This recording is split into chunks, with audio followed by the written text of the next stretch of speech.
The Libertarian Party had their giant national convention in D.C. The who's who of political pundits showed up in order to find out what's going on. Why? Because Donald Trump and RFK were speaking. That's right, guys, because Donald Trump and RFK were speaking at the Libertarian National Convention. Why were they there? To try to persuade libertarians to vote for them, I'm guessing. I think RFK was actually attempting to find a seat, like as president of the Libertarian Party. They were going to vote for him to be the Libertarian president. Donald Trump didn't file the paperwork, and they're all like, oh, Donald Trump didn't file the paperwork in time. I don't think he ever went there to try to become the president or the nominee for the Libertarian Party. He went there to try to get their votes, and it was hilarious. He sat there and said, Libertarian Party, while they were yelling at him on stage, go, okay, if you want to lose, if you want to get your 3% of the vote again, go ahead, vote for the other guy. And then the Libertarian Party did the worst thing that they could ever do and nominated a gay, far-left, vaccine pro, communist guy, which is fascinating because he claims to be a libertarian, but then fights for all of the progressive points, political points. It makes no sense. It doesn't feel very libertarian. And they voted for him to become the presidential nominee. And now you have libertarians, part of the Mises caucus, they call it, that are deciding, well, we're going to vote for Trump then. It is astonishing.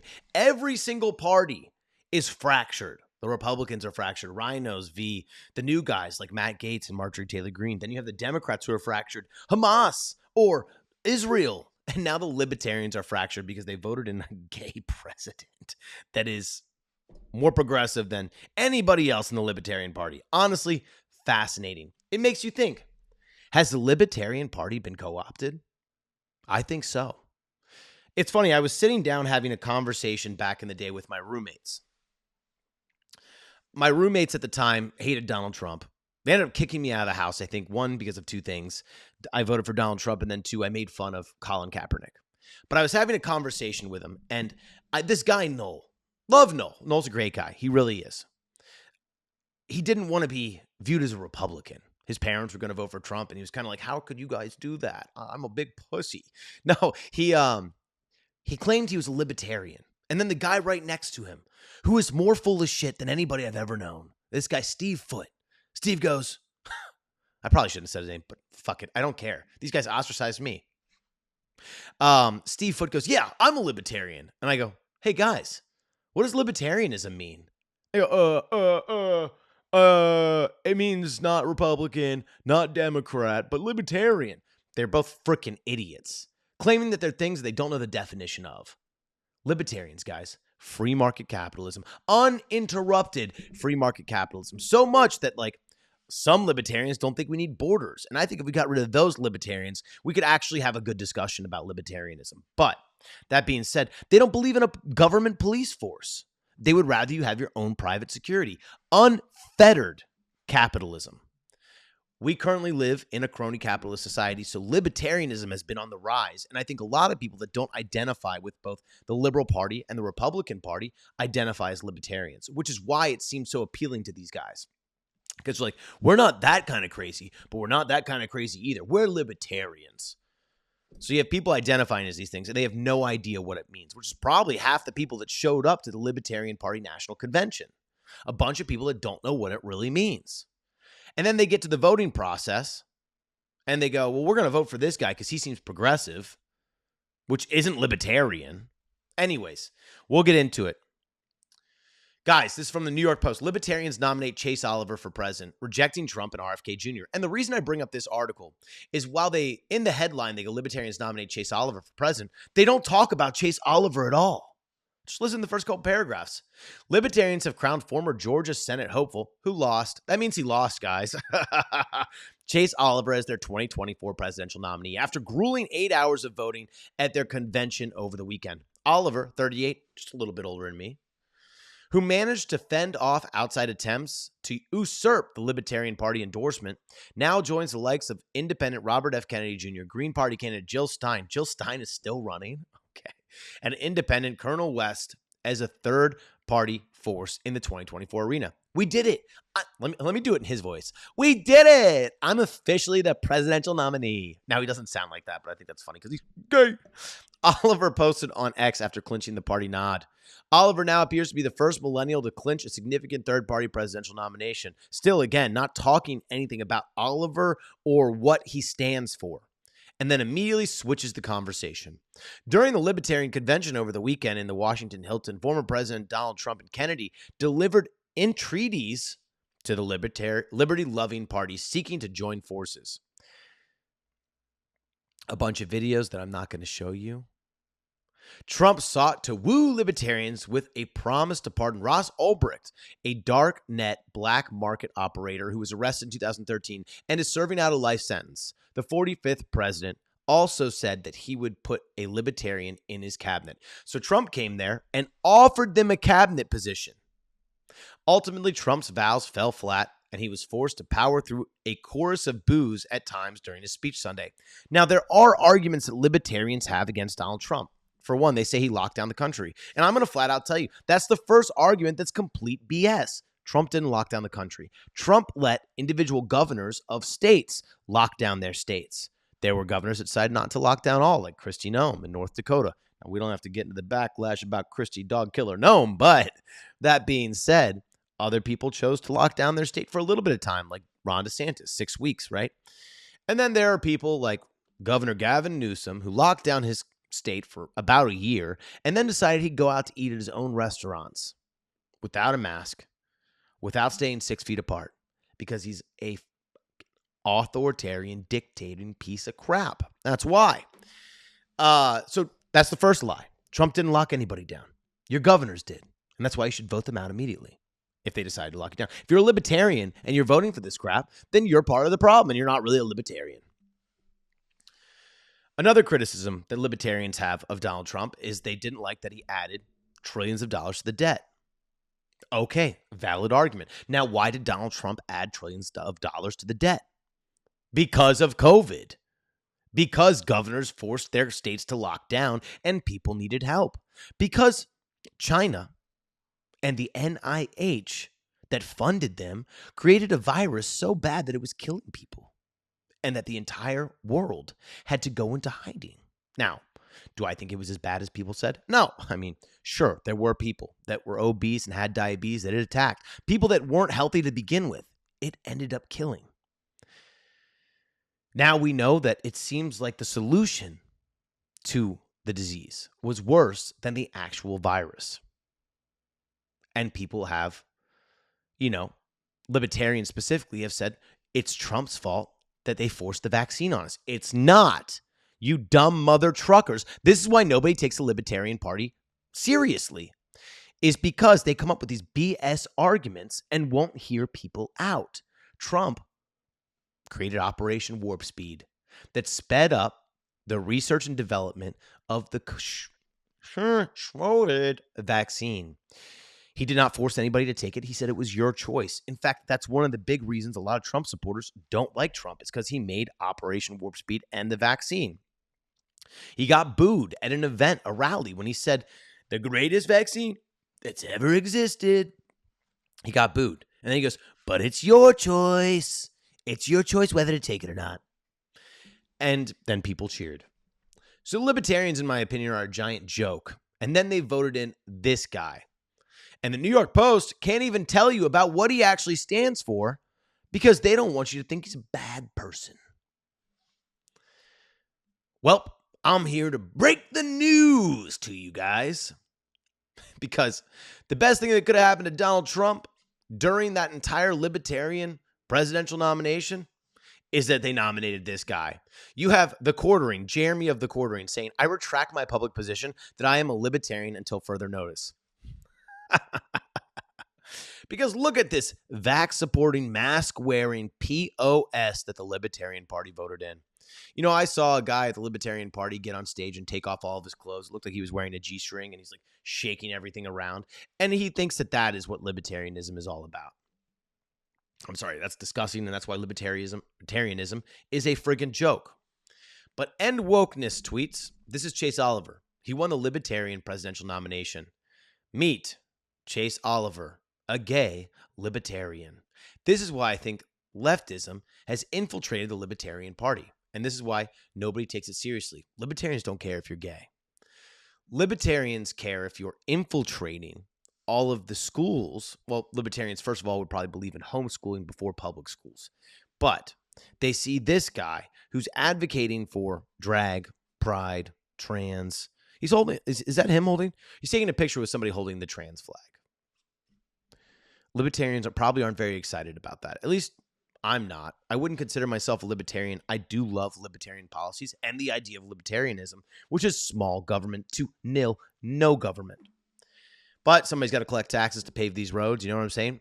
Libertarians would fund the roads themselves. So this is another tweet from Chase Oliver. So I am having a Thanksgiving of less than 10 people, and we will be masked inside. And when we eat, since masks have to come off, we have spacing happening. It's not impossible to be responsible. Now, that's the line that gets me. It's not impossible to be responsible. Now, while he's saying, like, you should be responsible, it is your choice to be responsible. He's not forcing you to be responsible. It is this comment that makes me think he's not a libertarian at all. He is shaming people for making the best decision for them and their families because he thinks he knows everything. And this is why we can't have people like this in power. Limit the size, wear a mask when not eating, space yourself accordingly. I'm sorry, Chase Oliver. I didn't need advice from you to realize that the pandemic was a complete sham. It gets worse. And that's why I want to show you guys this. So the millennial has this guy. He didn't want Cop City in Atlanta. Who knows if he was a part of the people that ran through it. But a better article that was hard to find. Thank you, Google. I had to actually go to the Post Millennials Twitter page, go all the way down to find this article that they posted yesterday because they're posting a lot. Fine, I get it. But it wouldn't come up on my Google search. Even if I typed in the Post Millennial, Chase Oliver, Google would not let me see this article. Why? Because your reality is fabricated by them. That's right, guys. Your reality is fabricated by big tech. There was an awesome social media post that went out yesterday. And you listen, I know it. I sent it to a couple people because they may not. But there was a woman who looked at some sort of post, went to the comments section, and the comments were completely different for her than they were for her boyfriend. And the reason she was kind of upset about this is she realized at that time that her reality is being shaped by big tech. People go to the comments section to get a basis in what other people think, to get a base in reality, right? Well, if the realities are different for two different people, that's probably a huge reason why we're so divided. It's on purpose. Divide men and women, destroy the nuclear family, then divide them again by politics, then divide them again by race. We're all divided. Getting back to the article, though, guys, this is from the Post Millennial. Libertarians select gay, Antifa-loving, Trump-hating, vaccine mandate supporting, open borders enthusiast as their presidential candidate. There was a video of Chase Oliver sitting at the border saying, we don't need borders. People go from this side of town to this side of town in order to work. Not under my watch. That's not what I would be letting them do. They can sit in their own country and work there and figure out a way. They don't have to be coming in and out of mine. And if they do, we have access and entry points that allow them to go in and out. And if they don't come back to their home from work that day, we're going to send somebody out to go find them. That's just how I would do it. Libertarians that don't believe in borders have no idea how to protect their own libertarianism. They're not serious people, and I don't think they should be in this party. Because at that point, you're just devolving into some nonsense. If a libertarian had a house, of course they would have a gate around it. But they go, oh, a country doesn't need a border? Spare me. You frickin' morons. But I wanted to show you guys this article because Post Millennial actually gives you proof of what this guy believes. We're going to scroll down. I'm not going to read you the whole article. I would just like to show you guys what he posts. One, he hates Trump. There's no need to unify with an authoritarian like Trump. Voters deserve something better than that. Trump is the only politician that's furthest away from authoritarianism. I know people think that he's a crazy, mindless, authoritarian, totalitarian piece of crap, but he's not. Otherwise, he would have never left office the first time. You ever think about that? No, they don't, because they got pea brains, very tiny brains.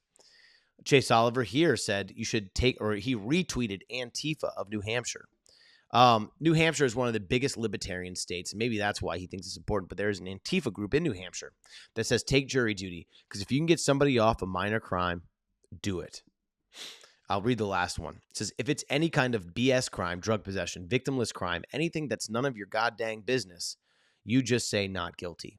Going back to our previous argument about the Trump trials, if somebody says they're not guilty and they can't reach a unanimous decision, then that person's not guilty of a crime. The thing is about drug possession is some of it's drug dealing, and there are victims when it comes to drug dealers, especially depending on the drug. Fentanyl dealers killed my brother, killed my twin brother. I lost somebody else over the weekend to what I think could have been fentanyl. I don't know. I heard it was a drug overdose. We won't know until the biopsy comes back. I've lost a lot of people to fentanyl. I don't know a single person that died from COVID. Not one. But I lost my twin brother and another high school friend to fentanyl now. I didn't even know this guy had a problem. So people who are in possession of drugs with intent to distribute are drug dealers. And there are victims of their crimes. Anyways, we'll get away from me. Moving on. Libertarian candidate Chase for Liberty supporting the Antifa-backed Stop Cop City movement made a public comment. Chase Oliver, I have lived in and around the city of Atlanta for nearly my entire life. I am here as a member of the Libertarian Party. The reason why I'm saying that is because I think you need to understand that this is not a left versus right issue. This is a right versus wrong issue that we're dealing with Cop City. No, it's a crime issue that we're dealing with Cop City. I'm asking you to listen to your constituents. There are many of them out there. We can hear them right now, but not a single one of you who voted for Cop City is listening to each and every one of them out there. And that is your job. You have been tasked with doing the work that the people who elected you to do. You are not doing that work right now. You are betraying the trust that people have put in you. And not only are you betraying the trust by approving this funding, the police are betraying this trust by asking for this facility. Because the truth is the police have not earned our trust, and you have not earned our trust. If you want our trust, then hold yourselves accountable. Hold the police accountable by ending qualified immunity. Hold police accountable by ending a war on drugs that sends far too many of our people who are suffering from addiction to jail instead of where they need to be healing themselves. If you want to be held... I'm going to stop this right there. I can't listen to this bullcrap anymore. Healing themselves, he says. I just want to talk to you guys about how drug dealers heal themselves. It's really simple. They end up dying. Drug dealers do not heal themselves. On the very rare occasion, somebody that does a ton of horrible drugs can come to their senses, grow a pair, and get sober. Rarely does it happen. Look at what's going on in our inner cities. Los Angeles, where I live. Philadelphia is a walking zombie apocalypse because people are addicted to these drugs, this fentanyl, these painkillers that have gotten out into our public and that have not been stopped by any means. Chase Oliver's words there ticked me off because it seems like what he's saying is he believes all drugs should be legal. If you guys know anything about Oregon, Oregon said all drugs should be legal. And then about 2 years later said, we're going to reverse that. We're reversing that right now because the drugs, they're killing people. Yeah, and people are upset at us. So we're going to make drugs illegal again. It doesn't work. I'm going to give you a little story about my twin brother. My twin brother, God rest his soul. I love you, Evan. Evan got caught with heroin a week before his wedding. Evan was married with 4 kids when he passed. And their lives are forever changed. Evan got caught a week before his wedding with heroin. He had been basically slowly ran through an intersection, up onto the curb, and the car was stalled out. When the police came up to Evan's window, they thought he was dead. At this moment, Evan wasn't dead. Evan had gotten so high, he came to a complete stop at the intersection. And then at some point, let his foot off the brake and the car rolled up onto the curb across the street. Evan was put on 3 years of probation for that. During Evan's adult life, he was high for most of it, except these 3 years. These 3 years were the best moments of Evan's adult life. They were the best moments of our life. I could talk to Evan, call Evan. Evan would pick up. He would respond. He'd talk to me about his job, talk to me about driving around. He worked for UPS, driving around Fairfax and distributing packages to everybody. You know, Beau, you know that building off US 50? That tall one by Dulles Town Center? Yeah, that one. That. Dude, I run up and down those stairs every day, man. My knees hurt, my hips hurt, but I do it. And they love me in that building. They all know my name. Evan was proud to work for UPS. Best 3 years of Evan's life were when he was on probation after he got caught. Evan had to piss every week, I think, or every month. Had to be clean, couldn't drink alcohol, couldn't smoke weed. Evan was, I think a little bit upset towards the end of his probation. Man, I haven't drank in 2.5 years. So started picking up drinking again. Wasn't shortly after Evan got let off probation before he started doing drugs again. Hardcore drugs. A year or so after his probation, my stepmom passed away. We call her my stepmonster. She passed away, and we went to go visit my dad. Evan showed up, I showed up, and my brother Brandon showed up. I think my brother Colby showed up too. Yeah, all of us were there. Kind of, corralling around my dad to make him feel better. Evan showed up, and he looked skinny. Homeless skinny, and trust me, I see a lot of them here in LA. Homeless skinny is what this guy looked like. And I said, Evan, what the hell is going on? I knew what was going on. Evan was high when he got out of the car. Evan was driving with his wife and 4 children in the backseat, high as a kite. I still shocked to this day that his wife did not know. Still shocked to this day. How did you not know that was going on? But that's not what I'm here to talk about. Evan was high again. I said to him, I cried during that trip. I was barbecuing outside. I'd gotten a little tipsy, a little drunk. I was crying out back because while I was working the grill trying to make us all dinner, I said to myself, Evan, if you don't stop, you're not going to be here another year. The next morning, Evan pulled me into a room. He gave me his cell phone. He cried to me. Can you delete this number? I can't delete this number. I need you to delete it for me. I don't know if it was performative. I think he was dead serious. I deleted that number for Evan right there that day. Didn't fix the problem. Maybe put a Band-Aid on it. Evan probably had other people or other ways to get that number back. I don't know. All I know is I left that weekend hoping for the best. Dreading the worst. About February, that following, so like 6 months later, I was at a trip at Big Bear, and Evan called me. His wife was going to drug test him because Evan had lied and showed up late and didn't pick the kids up from school and was driving erratically on the way home. And Evan sounded different. Scary. Scary what drugs can do to you. Evan thought he was going to lose everything.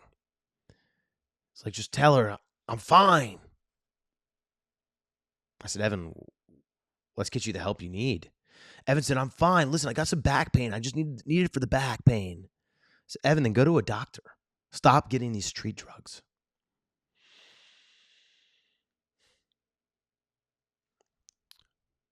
About 3 months later, he wasn't with us anymore. I woke up. I had just gotten a new apartment here in LA. First time I moved in by myself. I was really proud of myself. Got a studio apartment. And I woke up in bed, rolled over, and picked up my phone and had a text from his wife, who's located in Virginia, so they're 3 hours ahead of me. So it had been quite some time since I received that text. Said, call me right away. Evan is dead. Still sends shivers down my spine. People are dying from these drugs. And the best years of my brother's life were when he was sober. Getting back to Chase Oliver. Chase Oliver doesn't want Cop City because Cop City's bad, bad, bad, bad. Don't want to lock people up doing bad drugs. Because the libertarian perspective is that all drugs should be legal. And this is why I'm not a libertarian. I didn't used to think this way either. I am a changed man. I used to think probation was bad because probation makes you try other drugs that are more water soluble so you can get over them quicker. They get out of your system faster. So like say, for example, you get probation for weed. Well, you can't smoke weed anymore because weed stays in your system for up to 2 to 4 weeks or longer in your hair. But if I smoke Oxycontin or do cocaine, it'll be out of my system in a couple days. So I can get ready, be clean for my drug test if I do it a week before. So it encourages other people to do bad drugs. But then I saw Evan during his probation living the best sober life I've ever seen him live. And I changed my mind. So I'm not a libertarian, and I disagree with what he's saying. But he wanted to stop Cop City because he didn't think we needed more cops. He thought what we need is more drugs. Less persecution of criminals. I don't know how I can get behind this guy. It means you have to hire private security. More from Chase Oliver. Here we go. He reposted this on Facebook. Something from Donald Trump. The United States of America will be designating Antifa as a terrorist organization. And what shocks me here, and this is how you realize he's a leftist and that the Libertarian Party has been infiltrated by leftists, is because he doesn't care that they're calling all MAGA supporters domestic terrorists, but he's upset that they called Antifa terrorist organization. And he repeated this from Spike Cohen. I don't know who this guy is. This is a major turning point for the U.S. and has profound implications for everyone. There is no Antifa organization. It's not true. There is an Antifa organization. You can find them at Red Rose in Oregon or whatever online. They have online. They have websites dedicated to Antifa. Sure, there's no listed hierarchy, but they are an organization. Don't sit here and gaslight my little booty. I know they're an organization, dog. I know it.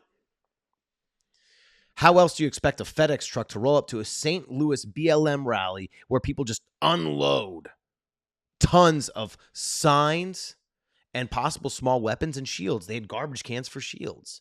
How does that happen unless there's organization? It's because the organization is hidden. There are deputies appointed, and these deputies talk to all other people. I'm sure there's Slack lines or signal lines or something out there that shows more organization than they let on. He goes on to say this means anyone can be labeled Antifa and thus a terrorist. That's not true. This means, sure, you can call anyone an Antifa person, right? Just like you can call anyone a maggot or a far-right extremist, right? This means you can be labeled a terrorist. Once you're considered a terrorist in the U.S., you have no legal protections, no lawyer, no trial, no protection from torture, no charges, no sentence. Well, you're still a U.S. citizen, so that's not true.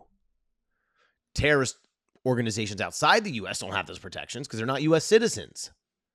The government will use this precedent to target anyone who dissents, protesters, political adversaries, or even anyone who speaks out against injustice. This just confirms to me that Chase Oliver is not a libertarian.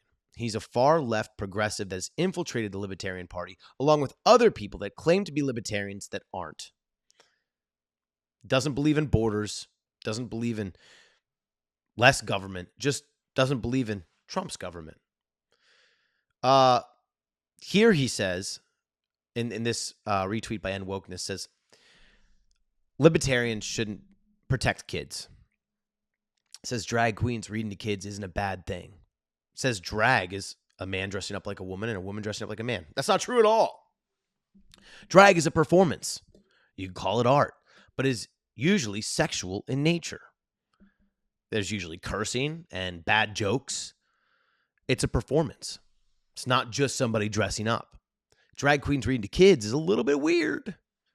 Just have adults read to kids. Kids need to be thinking about the book, not the character reading the book.